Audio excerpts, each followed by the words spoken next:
મારું નામ પટેલ વિનોદકુમાર લાલજીભાઈ ઉર્ફે સ્વામી, ગામ મોઢેરા. મોઢેરા ગામમાં જે અમારો વાડો આવેલો ત્યાં આગળ ગાયકવાડ વખતનો દસ્તાવેજ અમારા જોડે, ત્યાંનો સ્ટેમ્પ, અમારી એન્ટ્રી, ત્યાં આગળ અમારું કોમર્શિયલ માર્કેટ ચાલે. સામે જે રહેવાવાળા રહ્યા મહેન્દ્રભાઈ દેવકણદાસ પટેલ, એ રહ્યા એ જે વારંવાર અરજીઓ અલગ અલગ નામથી એ પોતે ગ્રામ પંચાયતના ચોપડા અંગાત એમને ચેક ચાક કરેલી. મેં મોઢેરા પોલીસ સ્ટેશનમાં આપેલી 3 થી 4 વખત પીઆઈ સાહેબને. મેં તાલુકા પંચાયત, જિલ્લા પંચાયત, મેં ગ્રામ પંચાયતમાં બધી જગ્યાએ એમની રજૂઆત કરેલી. એમનો જે દસ્તાવેજ રહ્યો એ 20/80નો એમનો રજિસ્ટર દસ્તાવેજ 1996નો અમારો 100 વર્ષ જૂનો દસ્તાવેજ ગાયકવાડ વખતનો જે ખેડૂત જોડેથી લીધી એ ખેડૂતનો 100 વર્ષથી કબજો ત્યાંથી વધુ ધરાવે. તો મહેન્દ્રભાઈ આ રીતે ભૂમાફિયા તરીકે એક સામે વાડો જગજીવન કાળાનો તો જગજીવન કાળાના સામે છેલ્લા 20 વર્ષથી એ લડી રહ્યા કે એમાંય આવ્યો એમનો રજિસ્ટર દસ્તાવેજ બતાવ. અમારા મોઢેરા ગામનું પોલીસ સ્ટેશન અત્યારે જે જગ્યાએ છે માતંગીમાના સામે, તે મહેન્દ્રભાઈએ જગ્યા પચાવી, એમના કેબિનો મેળ્યા, એમના મીટરો, એમની રજા ચીઠી.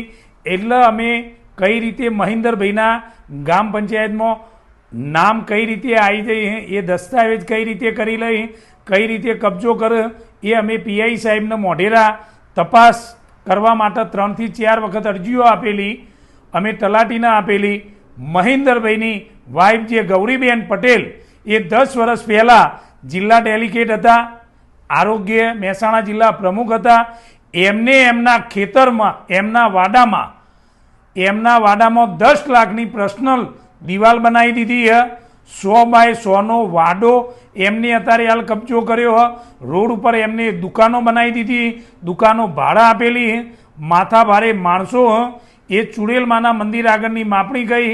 ચુડેલમાનું મંદિર એમની સાઈડ, પણ મહેન્દ્રભાઈ આ રીતે વારંવાર ખોટી રીતે ડિસ્ટર્બ કરી અને લોકોનું ખોટું કરતા હોય.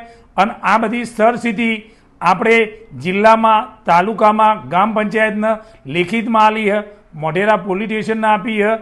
મહેન્દ્રભાઈને કઈ રીતે પડી અને વાગી છે શિલાહારી, અને અમારા ઉપર 3-4 દિવસે સમાચાર મળ્યા પ્રાઇવેટ હોસ્પિટલમાં જઈ અને એમને મામલતદારને બોલાવીને રાજકીય દબાણ લાવી અને 300 હાથ અમારા ઉપર એમને દાખલ કરવાનું કરેલું હોય. મારા બાબા જય પટેલને એને વાગેલું હતું.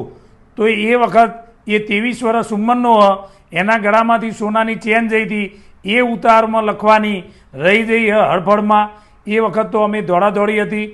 તો એ હું પોલીસને ઉમેરો કરવા માટે આપી રહ્યો હું.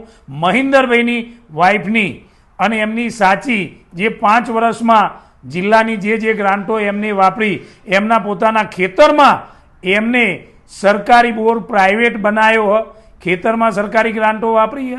જે સરકારી બોર ખેડૂતોને પાણી આલવાનું, મહેન્દ્રભાઈ કોઈને પાણી આપતા નથી અને એમના પોતાના ખેતરમાં વાપરે. એવા એ માથા ભારે જે ગ્રામ પંચાયતના ચોપડો જોડે ચેક ચાક કરી, ઉચ્ચ અધિકારીને તપાસ મળે અને તાલુકા અધિકારી જે આદેશ આપીને તલાટીને અને એ તપાસનો વિષય કરી અને મહેન્દ્રભાઈ ઉપર, એમની વાઇફ ઉપર એ ફરિયાદ, એમનો દીકરો જે આનંદ રહ્યો એમને એ મીનાબેનના નામનો એક પેટ્રોલ પંપ એમને પાસ કરાયેલો, જે વસાવા આદિવાસીને જે સરકાર મફત પેટ્રોલ પંપ આપે, મહેન્દ્રભાઈએ એમના નામે કરી અને પોતે પેટ્રોલ પંપ ચલાવતા. એમનો છોકરો જાતે બેંકોમાં સહીઓ જાતે એ કરતો, પોતે એ આનંદ પોતે સહીઓ કરતો. એમના નામે મીનાક્ષીના બેનના નામની 20 લાખ રૂપિયા લોન લઈ લીધેલી. એમને પેટ્રોલ પંપ અત્યારે વેચાતો આપ્યો. જેને વેચાતો લીધો એમને વ્હાઇટ એન્ટ્રીઓ એમના ખાતામાં આલી. મીનાક્ષીબેનને દર મહિને 10-15 હજાર રૂપિયા ભાડું આલતા. મહેન્દ્રભાઈ, એમનો દીકરો આનંદ અને એમની વાઇફ ગૌરીબેન, આ બધા મળીને સાંઠગાંઠ સરકારના કઈ રીતે સ્કીમોના ફાયદા લઈ અને સરકારના ચોપડા અંગા ચેક ચાક. અધિકારીઓ સાચી તપાસ કરી અમને ન્યાય આપે એવી અમારી વિનંતી.